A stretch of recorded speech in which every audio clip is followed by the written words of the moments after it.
Well, it's good to be here, everybody. I hope you can hear me. We are here at the Building U virtual conference here in 2022. It's coming near the end of the year, November. Beautiful fall time here in this beautiful state of Virginia. And we're really excited about this today. We've got two wonderful sessions today. And you know what? If you are out there and you want to join us live in the Zoom room so you can ask our speaker direct questions, don't hesitate to put it in the comments and we'll be happy to send you that link and get you in here and get it started. We are glad to be here and we're excited. And you know what? I one of the purposes of this conference really is to be able to help give you the tools that you need to be able to, and I'm looking at that camera, not that camera, but to be able to give you the tools that you need to help you in your career, to help you in your business venture, your entrepreneurship. Maybe you're somebody that has been on dialysis before and that you want to see if, getting into, you've been on dialysis as a patient, but you may want to go into dialysis as an occupation or as a career. Well, I'm here to tell you today that we have some wonderful speakers lined up, two wonderful speakers, and I had the privilege of speaking with one of them side by side in 2019 in Las Vegas, Nevada. And what a wonderful time that we had there when we both spoke. And it was a very interesting time, I'll tell you that. But you know what? We want to go ahead and get right to it here in just a second with the speaking. But I do want to thank everybody for tuning in live, everybody that's tuning in via our social media channels, YouTube, Twitch, Twitter, all those different places, Facebook. And I'm probably forgetting one, but it is all right. But you know what? Without further ado, let me bring in our next speaker, or our first speaker, general session speaker, Marco Santana. Hey, Marco, how are you? Very good, very good. How are you? Good, good. So interesting thing about all this is when Marco and I were talking about this, I was like, I want you to bring a speech like you did at NANT. And he said, yeah, I can do that. Why don't we do a little bit more casual? I was like, that's fine with me as well. So that's what we're going to do today. Is we're going to do it just a little bit more casual, almost similar to our Kidney Trails fireside chat. But Marco, you have an amazing story, and that's one thing you shared at NANT. Do you mind sharing that with our audience today? Most definitely. I think I always tell myself, I'm tired of listening to my story, but I'm sure there's people out there that will find something inspirational or something that will trigger something in them by hearing it for the first time or the 12th time. I lost my kidneys at the age of 21 from streptococcal glomerulonephritis. I used to be a preschool teacher. I picked up strep throat from all my wonderful children. And it was one of those things where my body could just not fight it, and it just took over. Kidneys were not something that I was used to even thinking about. I assumed I had them. I wasn't aware of what they did, what they were worth. Obviously, a whole lot.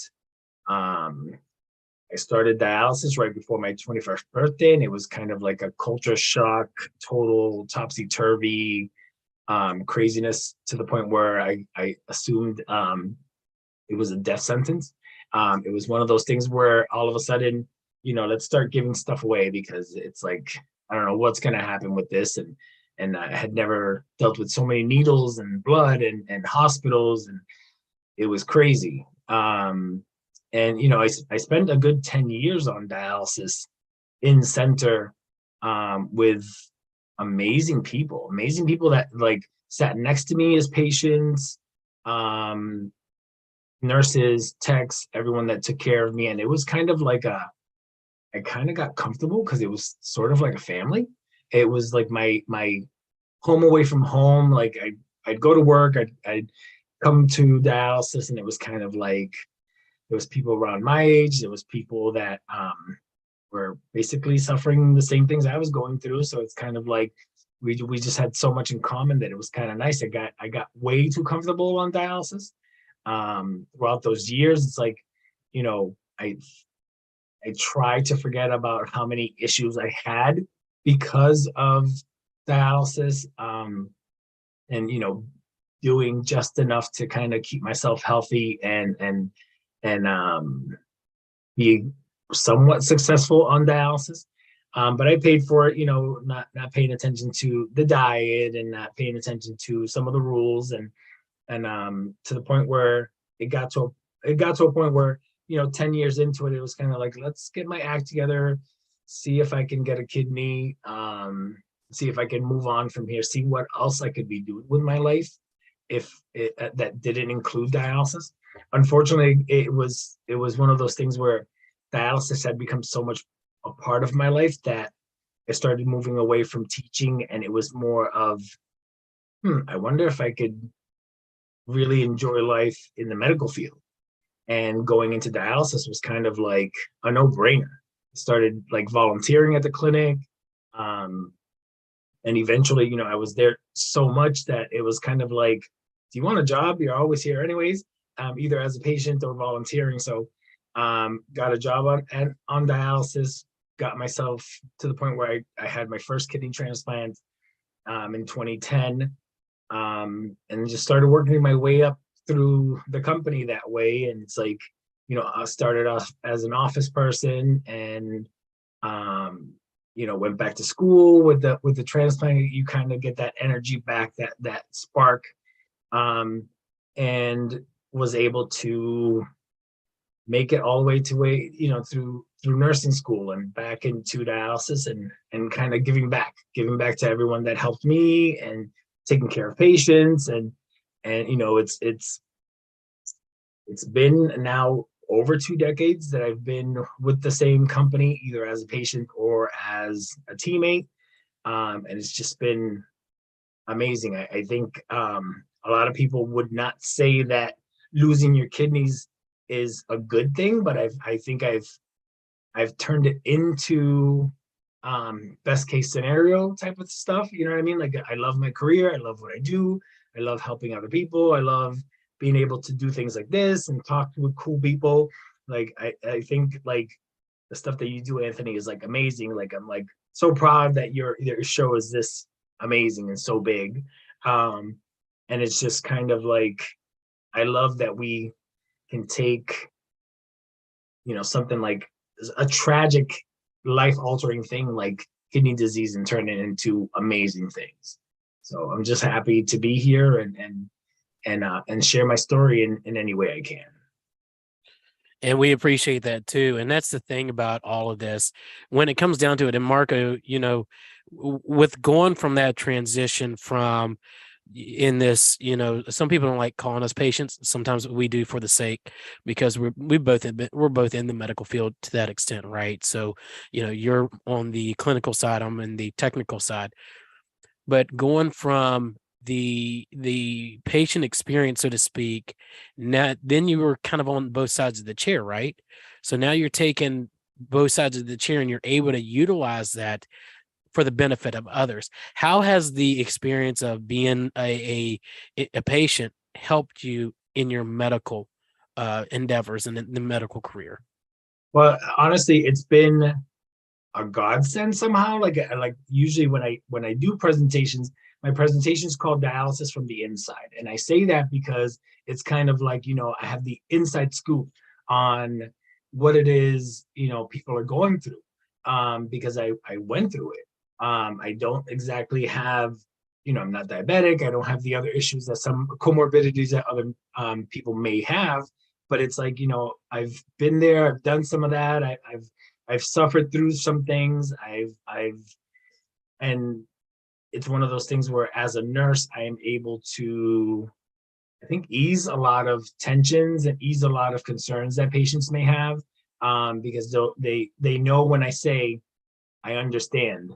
You know what I mean? Like, even if the situation is just slightly different or slightly the same, it's kind of like, yeah, I know what you're going through. I know how hard this is. I know it's life altering. But I know that if you, give it as much as you can, give it your all. Even if your all is just 20% that you can afford at that time, like, you will be successful. There's ways to be successful on dialysis. And it's helped me a lot. I think the transition, and I will always consider myself, being that a kidney transplant is just another, treatment option. I like to always make sure that I remind myself and I remind others that I still have to take care of myself. I still have to follow the rules. So it being on both sides kind of is a blessing and a curse. But I don't think I would trade it in for anything else. Right, right. And the one thing about that is you know, in some people's experiences, you know, they get to that point, they get, you know, they get off dialysis, they get transplant, but they want to give back more. And a lot of people go in the route of advocacy, which is not a bad thing. They're getting out there and advocating for others and for themselves. But some people want to go a step beyond advocacy and actually take what they've learned and apply it to something like dialysis. But you know, in the medical industry somehow, or the renal industry is what I would say. But a lot of times they feel, and I've seen this because I've been in meeting, you know, different conversations with other individuals, and they feel like there's no room for them because they don't have the medical knowledge. You want to speak to that a little bit? I think there's such value to life experience and being able to bring that to the table. I know, you know, going through nursing school, having the training that I do have, you know, I remember being the quote unquote expert in class in nursing school when we did those 5 pages on renal. You know what I mean? And that's the extent of what, you know, most nursing programs will teach you. You know, there's a unit on renal and that's about it. But I think there's so much value in the life experience, the life knowledge that you get from actually being a patient and going through it, that I think that's priceless. That's something that you cannot, that not very many people have, and not many people can bring to the table. So I think it should not deter anyone from trying to go into, you know, I still do advocacy things, very near and dear to my heart, but I think being able to work in healthcare and help people on that other level is amazing. And I would hope that more people that have been through these situations, that are going through these situations, would decide to go this route, because I think, like I said, it's the experience alone of having been through it, going through it. Like I was on home hemodialysis while I was in nursing school, and I was working at the clinic. So it was kind of like, yeah, I saw it firsthand. And I've still yet to have met another person in my area that has that experience. So it's priceless. Yes, I think it is too. And that's the thing. I think too, maybe it could be that individuals, once they've been through dialysis, and I'd say through it, and they've grown through it, sometimes maybe they don't feel, I know in my case, I didn't know if I'd be able to keep up, because as you and I both know, dialysis not only takes a toll on you physically, but it also can take a toll on you mentally, which, you know, problem solving for me, even the simple stuff, took me a little bit longer than it used to. And I was concerned that I wasn't going to be able to keep up, especially with what I was doing in the technical side of things. How do you overcome that? If you've gotten to that point, you know, you've gotten to that point, or you get a job offer or something like that, because I'm sure there's doubts with any job. I think there's doubts, but Yeah. especially if you've been on dialysis, and you know that sometimes you may not be able to think as clearly, and you've gotten your transplant, you just wonder. How would you say that you can overcome that? Yeah, I think overcoming that is just going for it and doing it, because I think I went through that. I went through that at the beginning, you know, as I'm going through nursing school and I'm on dialysis as well. And I'm thinking, you know, things got very hard. Like it got to the point where, you know, as the kidney was failing, and, you know, things were going through my head, and it's like trying to remember everything that was going on in the books, trying to remember everything that's going on at work, and trying to implement all that. I think the people around me were very understanding, very supportive. And I think that's one of the things that is also very helpful about the medical field in general, but I think renal, very near and dear to my heart. And I just know that we're just a very good, caring group of people.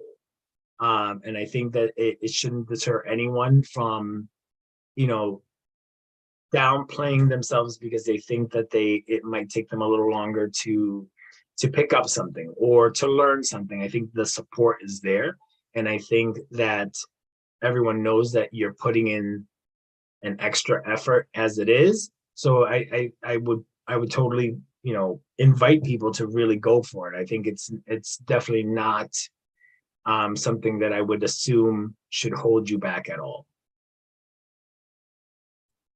Definitely, definitely.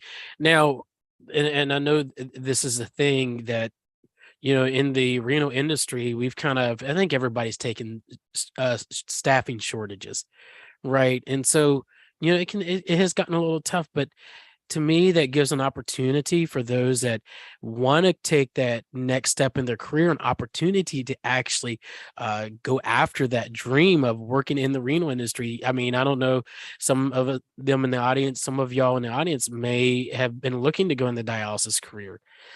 This may be your opportunity.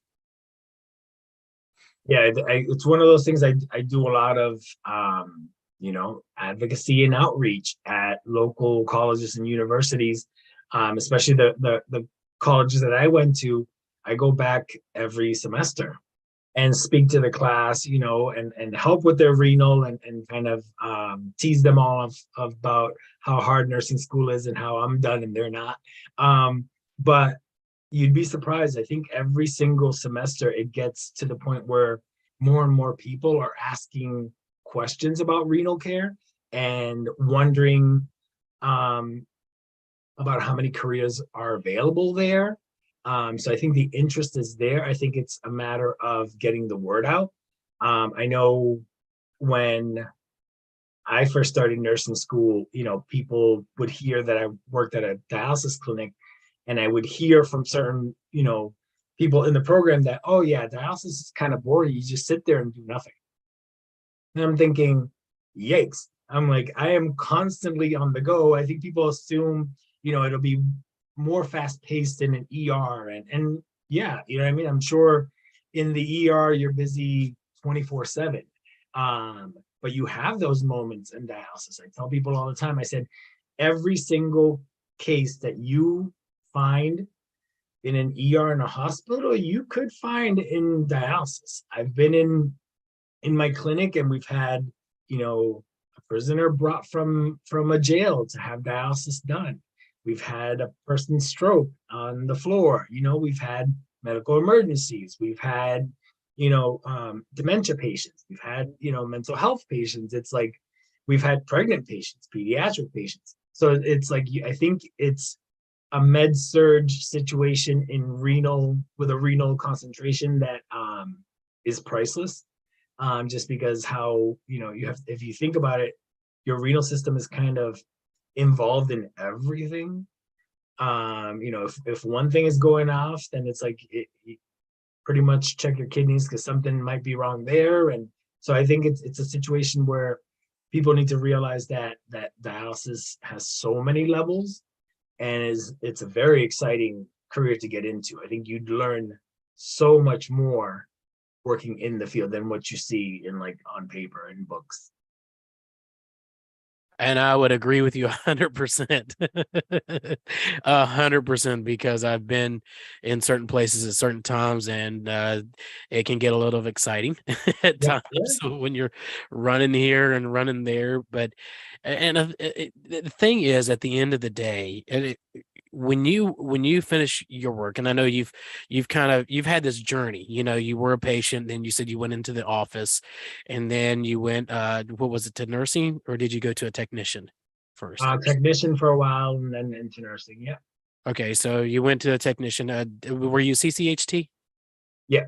Okay, so office, CCHT, and RN, and now into your new role that you have, or the role that you have now. In every one of those roles, has your thoughts at the end of the day changed, or it's still like, have this opportunity to impact people in a positive way? Meaning, I'm doing this. I've got the saying, it says, if you focus on the multitude, you'll forget the one. But if you focus on the one, you'll gain the multitudes. And a lot of times that one, I always saw it as the individual in the chair, which at the time was me. But has moving up, has it grown stronger since you started to move up in the role, which is great. Yeah. All for it. Has it grown stronger? And if so, how has it impacted your life? I think it feels, I shouldn't say I think, I know that it feels like I have way more of an impact now. I think before, even though I worked in one specific clinic and we had, 200 patients, and it's like I pretty much knew each single one personally, knew their stories, sat with them, talked with them, held their hands. And it's gotten to a point now where now I have a little over 1,500 patients and 30 clinics. And I can't be there specifically to hold their hands, but I still feel like the position has grown, and I think my reach has really grown to the point like I feel like I'm more fulfilled now because I'm able to touch more people. I know way more about dialysis than I did before. I think more in an administrative type of capacity as well. Like working with the teammates is also amazing, getting to know different personalities and such. I think it's just become so much better at this point. I love the fact that like it actually these days I'm actually working on a position that I'm piloting with my company, which would make me more of a national type of figure in dialysis, which is amazing. I find that to be, if every day I can start impacting, thousands instead of the hundreds, then that's even better. Like I feel like the growth has exponentially made things much more fulfilling and definitely much more worth it. Yes, yes. And I think that's amazing too, that on the national level. But you've been affecting people on a national level anyhow because you've been speaking all over this great country of ours. From last, I don't know how many sessions you've done since last I time. lost count. I lost count. It's one of those things where um it's a blessing to me. It's a blessing to me to be able to have the energy and the strength and the opportunities to get those things done. Like everyone knows whenever I'm asked to speak anywhere, I'm just grateful and thankful. You know what I mean?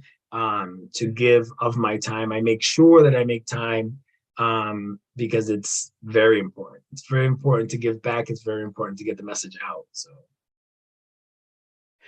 It is. It is. Now, when we look at all this, we talked about a little bit about, getting started in the field. And you said something that I wanted to explore just a little bit. And you were talking about when you first started and you were taking care of those that you sit beside. That sometimes can be, because I've been in that scenario, so to speak, or however you had it, or you've been there. How did that affect you? Because some people think it could be a negative impact on those that have been a patient, now they're the medical care team. How did that affect you? Was it a positive impact? um most definitely. I think there's very little that has happened to me or that I've experienced during this journey that I feel is truly negative. Somehow, even if others might feel it's a negative or not so positive situation, has I've been able to turn it into a positive because it's made me learn, it's made me grow, it's made me make the decisions that I make now. I think like I honestly would not do anything differently because it's shown me the value of hard work, shown me the value of perseverance, not giving up, staying as positive as I can. I still have friends that have known me forever that will say, "So you just went through this, and that, and you're still smiling?" And I'm like, "Well, what else? I don't know. I don't know how else to be." You know what I mean? I think because we've all done the whole rabbit hole situation where it's woe is me, and it really gets you nowhere.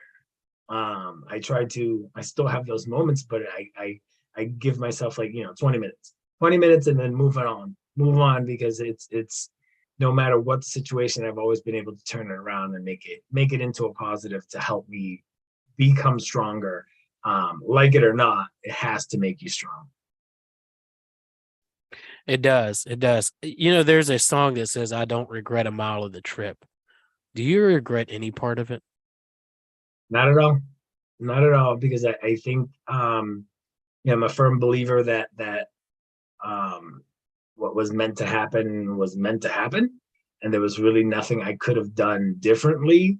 Um, like I said, before I turned 21, I didn't have any kind of health issues at all. So it was my turn to get the strep throat that led me down this path. And it was kind of like oh wow, you know what I mean? Like how can that be?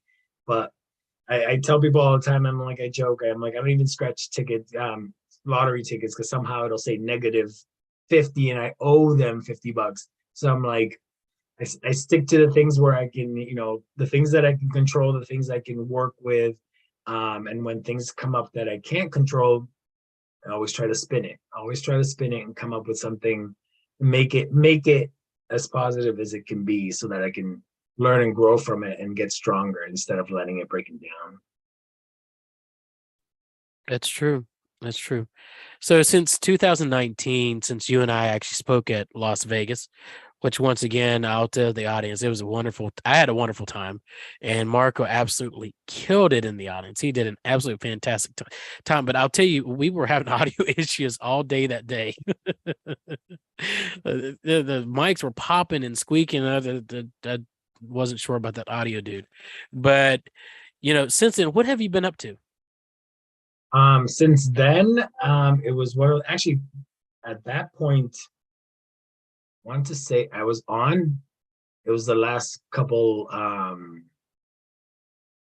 treatments that I had on the home hemo, because I remember having dialysis at one of the Las Vegas clinics while I was there, at least one treatment or so. So it seems so long ago somehow, but only like yesterday. I think 2020 was clearly a blur for people. These past 2 years have been a blur. But I received another kidney transplant in 2020, and then it's just been that's when I transitioned to the new position, and I've just been busy with um, the amount of work on my plate now, and just kind of getting back into public speaking and getting out into doing more outreach and public events, which I miss the most. I miss being able to do things for the Organ Bank and the NKF and getting out there. So it's just I think these since then, since 2019, I think it's been such a blur because I've been so extra busy. But it's what I like to do. I like to be busy in what I love. So That's right. Yeah, definitely being busy in what you love. Now, 2020, as you said, it was a blur, right? I mean, I think for all of us, it was a blur. There was a lot of things that we weren't sure what was going to happen.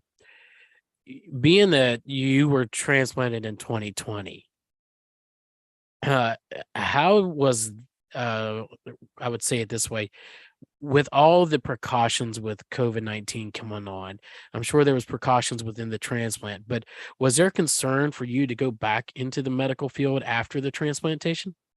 and that's exactly what happened. I received the transplant in January 14th of 2020, right before things started getting a little out of control with COVID, to the point where was, by the time I got out of the hospital and the transplant clinic is like, possibly direct patient care should not be on your list.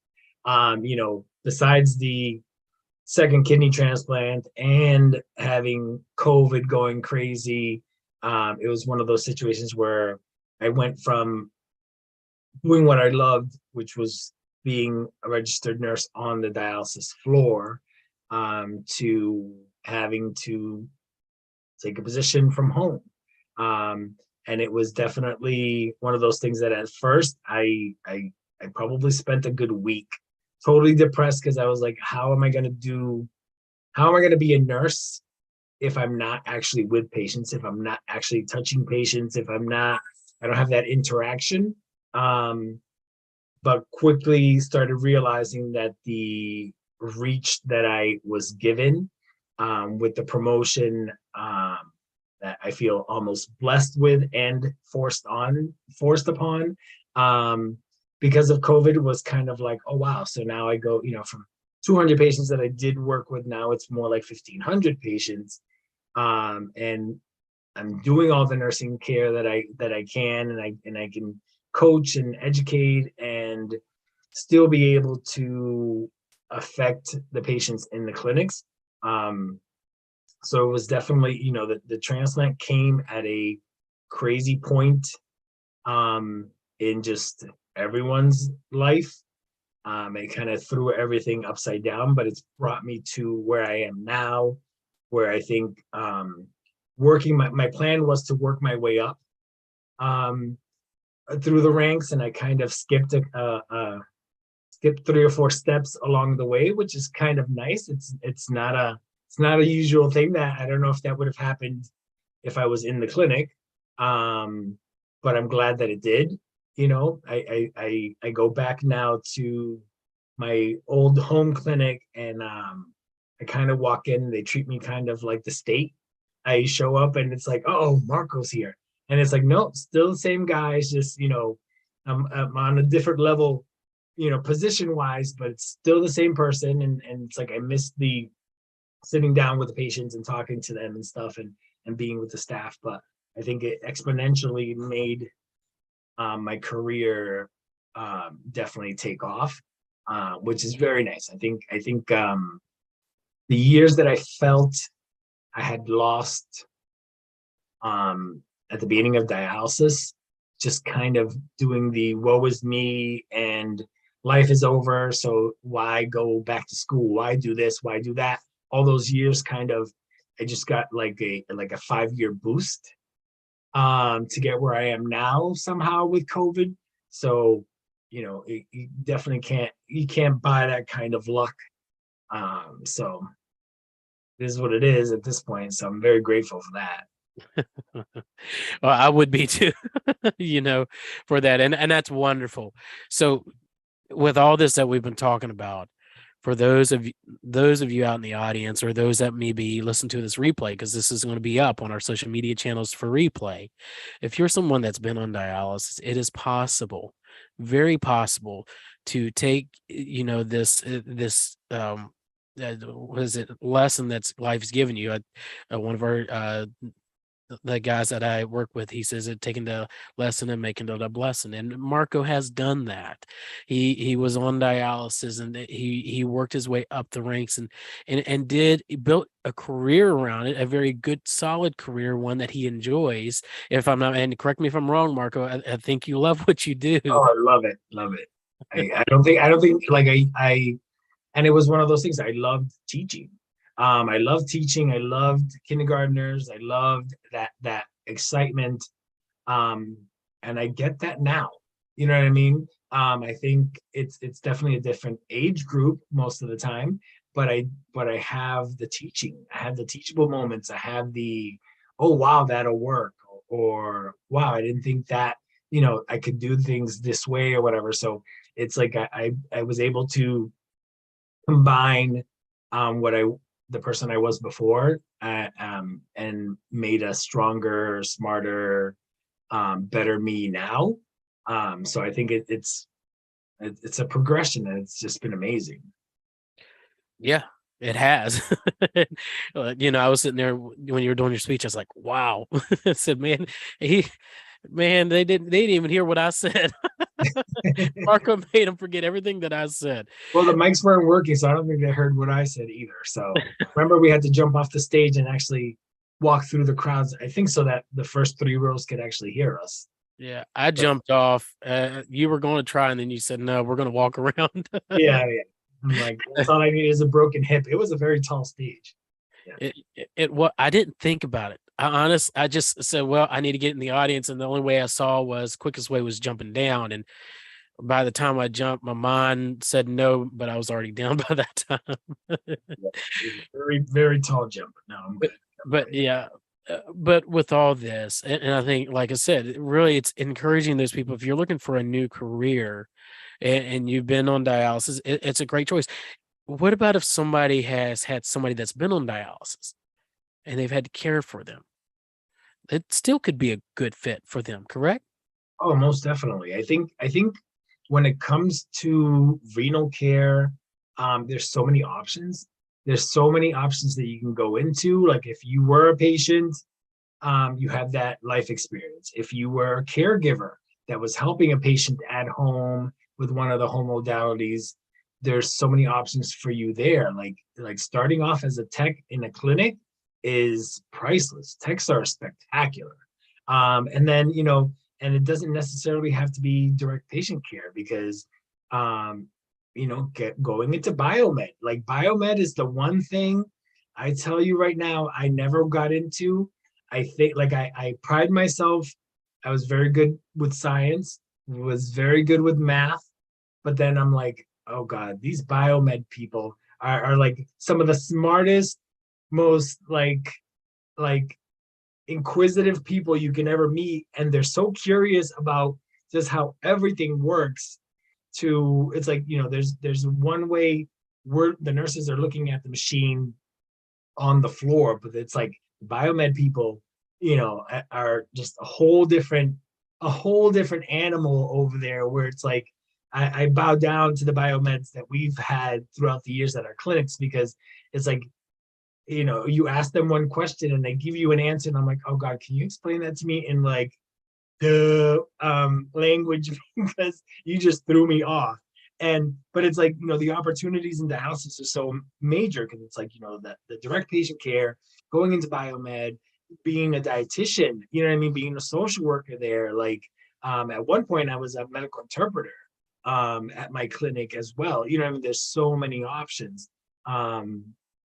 But I think, for patients, just having all those avenues that they can go into, learn so much, make good money, and then just bring that life experience with you that is priceless. It's a no-brainer.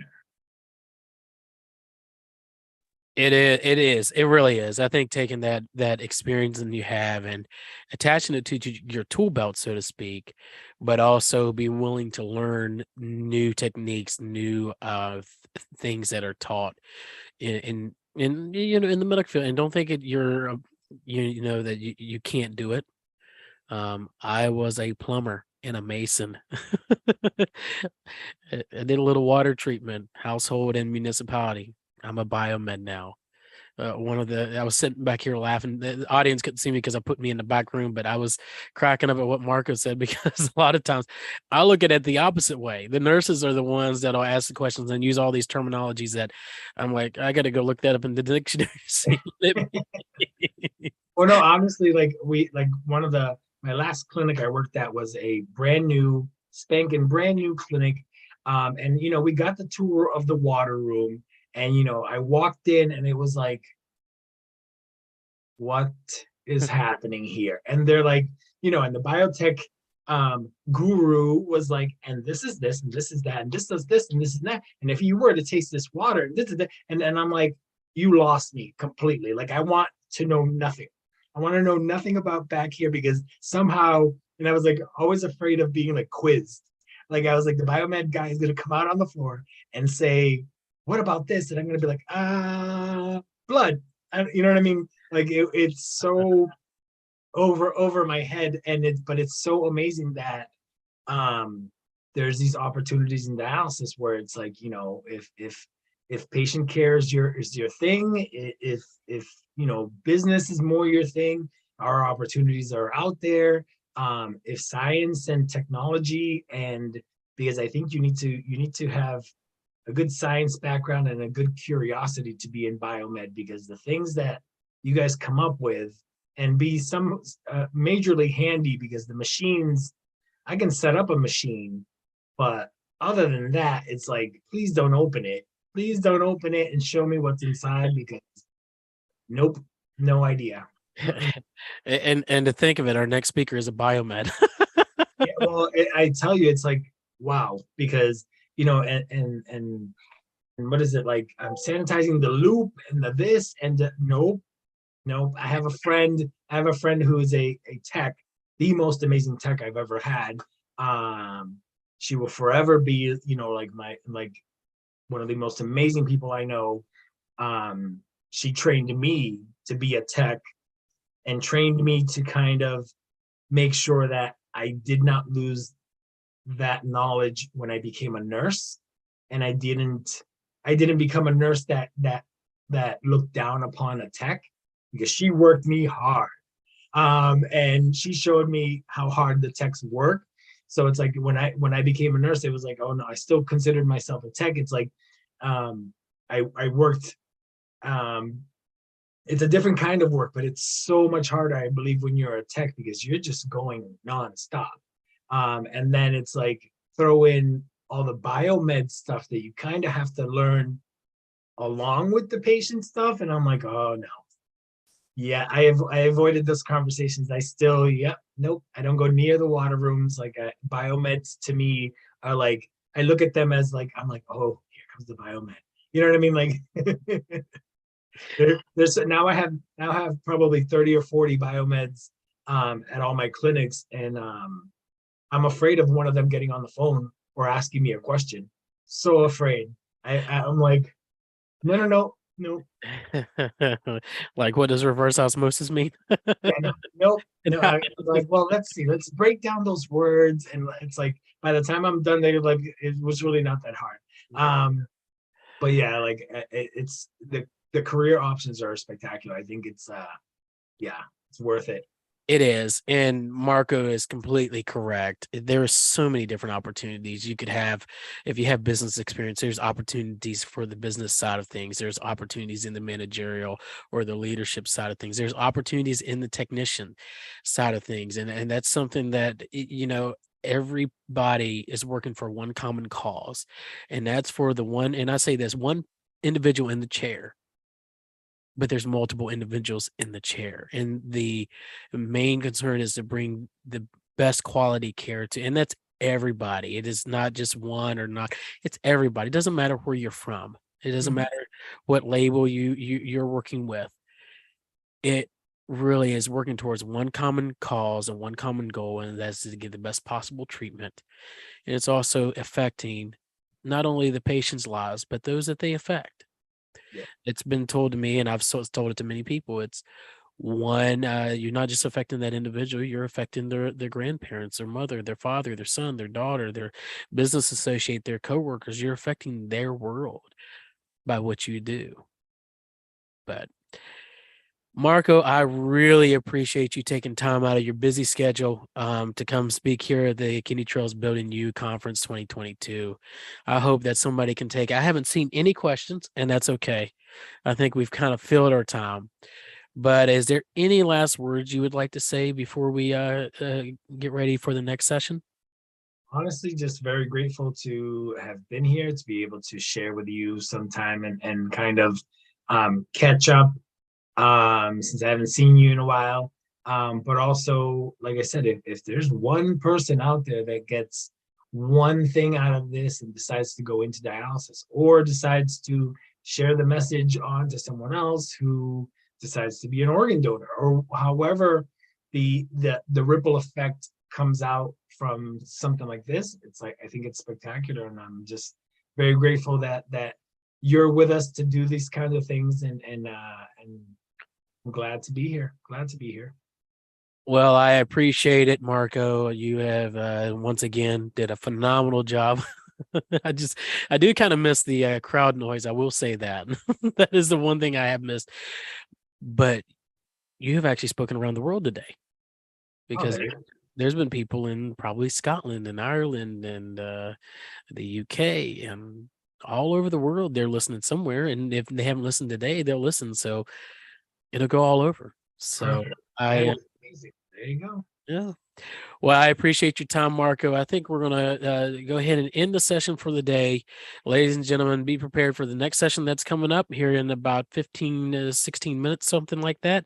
So y'all have a great afternoon, and we'll see you again